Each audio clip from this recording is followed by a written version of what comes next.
Hello friends, welcome to my YouTube channel. आज हम इस वीडियो में देखने वाले हैं 10वीं क्लास की मैथ्स के जो पहला चैप्टर है उसका एक क्वेश्चन है। बहुत ही महत्वपूर्ण क्वेश्चन है। इस क्वेश्चन को आप लास्ट तक इसका सोल्यूशन जरूर देखना। अगर आप 10वीं क्लास में हैं तो इस चैनल को सब्सक्राइब कर लेना, क्योंकि इसी चैनल पर पूरा 10वीं की जो मैथ्स है उसका सिलेबस करवाया जाएगा। तो इस वीडियो को लाइक करके अपने दोस्तों के साथ शेयर जरूर करना। आज का हमारा क्वेश्चन रहने वाला है 10th क्लास की मैथ्स का, और जो प्रश्नावली है वो है 1.3, यानी कि दोस्तों एक्सरसाइज है वो है 1.3। ठीक है, ये आपको ध्यान रखना है। एक्सरसाइज 1.3 है और सिद्ध कीजिए, ये क्वेश्चन है 1.3 का पहला क्वेश्चन है। सिद्ध कीजिए कि √5 एक अपरिमेय संख्या है। ये क्वेश्चन बोर्ड के एग्जाम के अंदर आपको जरूर मिलता है। ये क्वेश्चन है वो आपको बोर्ड के एग्जाम के अंदर जरूर मिलता है। 2025 के अंदर अगर 10वीं का एग्जाम होता है तो उसमें यहाँ पर संख्या चेंज होगी, बाकी ये क्वेश्चन सेम टू सेम आपको मिलने वाला है। तो इसका सॉल्यूशन है वो किस तरह से हम निकाल सकते हैं, इसका सॉल्यूशन आप लास्ट तक देखना। कि मान लीजिए √5 एक प्रीमेय संख्या है। यहाँ पर हमें सिद्ध ये करना है कि √5 है वो क्या है, एक अप्रीमेय संख्या है। हमें क्या करना है, इसका विपरीत मानना है। इसका विपरीत क्या मानेंगे कि माना √5 क्या है, एक प्रीमेय संख्या है। प्रीमेय संख्या है, √5 एक प्रीमेय संख्या है, ये हमने इसके विपरीत माना है। अब ऐसे दो पूर्णांक लेंगे, जो ऐसे दो पूर्णांक लेंगे ए और बी।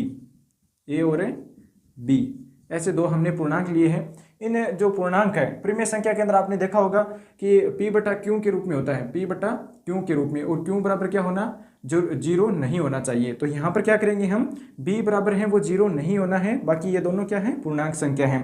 तो यहाँ पर हम क्या करने वाले हैं कि √5 को प्रीमेय संख्या है तो इसको क्या करेंगे, जो प्रीमेय संख्या का जो फॉर्मूला है उसके बराबर रखेंगे, और हम P की जगह A रख देंगे और B है वो Q की जगह रखेंगे, क्योंकि यहाँ पर जो पूर्णांक है ना वो P और Q है। तो हमने माना क्या है, A और B दो पूर्णांक माने हैं। अब हमें क्या करना है, A/B के बराबर में क्या करना है, √5 को रख देना है। ये रख दिया। अब A का मान निकालेंगे यहाँ से, तो A का मान क्या आएगा, ये गुणा हो जाएगा तो √5B हो जाएगा। अब √5B हो गया। यहाँ पर क्या है, A और B क्या है, दोनों क्या है, सह-अभाज्य हैं। ये दोनों हमने माने हैं कि दो पूर्णांक है A और B, और जो प्रीमेय संख्या है उसका फॉर्मूला है ये, और √5 को हमने प्रीमेय संख्या माना है। ये दोनों क्या है, सह-अभाज्य हैं। अब इसके अंदर क्या करेंगे हम, दोनों तरफ है वो स्क्वायर कर देंगे। दोनों तरफ स्क्वायर करेंगे तो क्या आएगा, A की स्क्वायर बराबर 5B² आ जाएगा, ये आ जाएगा। ठीक है, उसके बाद में देखिए A² बराबर क्या आ गया, 5B² आ गया। अब हम बता सकते हैं कि A बराबर यहाँ पर क्या है, A² बराबर 5B² है। इसका मतलब क्या है कि जो A का गुणनखंड है वो 5 है, क्योंकि 5 × B² होगा तभी क्या होगा, A² होगा। तो अब हम मान रहे हैं कि माना एक प्रीमेय दी गई है इसके अंदर 1.3 प्रीमेय के अनुसार। उस प्रीमेय में क्या बताया गया है कि यहाँ पर A का स्क्वायर बराबर 5B² है। तो यहाँ पर ऐसा भी हो सकता है कि जो 5 है वो इसका गुणनखंड है स्क्वायर का। इसका मतलब क्या है कि A बराबर क्या है, 5C है। ऐसा भी हो सकता है क्योंकि C यहाँ पर क्या है, एक जो संख्या मानी है हमने, C एक पूर्णांक संख्या हमने मानी है यहाँ पर। तो B की जगह हमने यहाँ पर क्या माना है, C माना है, और स्क्वायर को हटा दिया है। अब हमें क्या करना है कि A का मान है वो हमने ये माना है। A का मान यहाँ पर रखेंगे तो क्या आएगा, 5C² हो जाएगा और 5B² हो जाएगा। तो इसका स्क्वायर करेंगे तो क्या आएगा, 25C² आएगा, और बराबर में क्या आएगा, 5B² आएगा। ये आने वाला है। तो यहाँ से 5 है वो कट रहा, 25 से 5C² बराबर B²। तो इसका मतलब क्या है, इसका मतलब ये है कि ये जो हमने देखा था, अभी हमने यहाँ पर देखा था A² का जो मान है वो 5 का गुणनखंड है, क्योंकि यहाँ पर 5 का गुणा हो रहा है, और यहाँ पर B² का मान है वो देखिए C² से 5 का गुणा हो रहा है, इसलिए B क्या है, B 5 का भी गुणनखंड है। तो यहाँ पर क्या हो गया, B भी एक गुणनखंड हो गया, और A है वो भी एक गुणनखंड हो गया। तो ये बात हम यहाँ से लिखेंगे कि A और B क्या है, A और B दोनों क्या है, सह गुणनखंड है, उभयनिष्ठ सह गुणनखंड है। A और B दोनों क्या हैं, दोनों उभयनिष्ठ का मतलब है कि दोनों समान हैं। उभयनिष्ठ सह गुणनखंड है,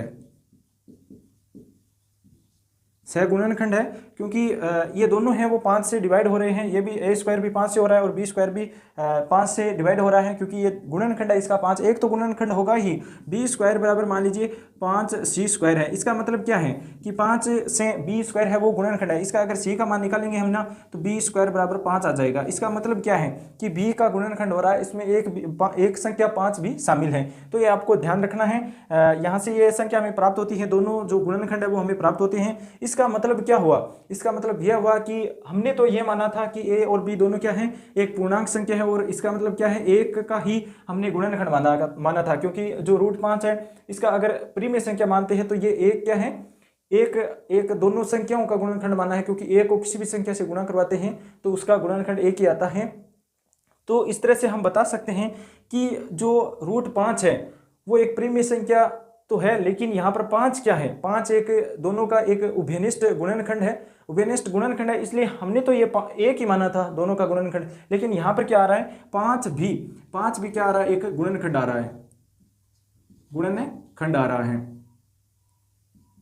गुणनखंड आ रहा है। इसका मतलब क्या है, इसका मतलब यह है कि एक विरोधाभास उत्पन्न हो रहा है। हमने तो किसी भी संख्या के अगर मान लीजिए 5 से 1 को गुणा करवाएंगे तो 5 ही आने वाला है, 2 को 1 से गुणा करवाएंगे तो 2 आने वाला है, तो एक है, एक संख्या है वो तो क्या है, सभी का गुणनखंड है। लेकिन यहाँ पर क्या है, 5 आ रहा है, 5 दोनों संख्याओं के अंदर है वो गुणनखंड आ रहा है। ये देखिए दोनों के अंदर गुणनखंड आ रहा है। इसका मतलब ये क्या है कि 5 से भी गुणनखंड हो रहा है। तो ये एक विरोधाभास उत्पन्न हो रहा है कि ये 5 से भी गुणनखंड है, इसलिए √5 एक अपरिमेय संख्या है। तो हम कह सकते हैं कि √5 है वो क्या है, एक √5 एक अपरिमेय संख्या है, अपरिमेय संख्या है। ये आपको ध्यान रखना है। तो यह क्वेश्चन था, बहुत ही महत्वपूर्ण क्वेश्चन है, बोर्ड के एग्जाम में इस तरह क्वेश्चन है वो पूछे जाते हैं। ये क्वेश्चन आपको कैसा लगा कमेंट में जरूर बताना, साथ ही इस वीडियो को लाइक करके अपने दोस्तों के साथ भी शेयर जरूर करना। थैंक्स फॉर वॉचिंग, आपका दिन शुभ हो। अगर 10वीं क्लास की मैथ्स पढ़नी है तो चैनल को सब्सक्राइब भी जरूर कर लेना।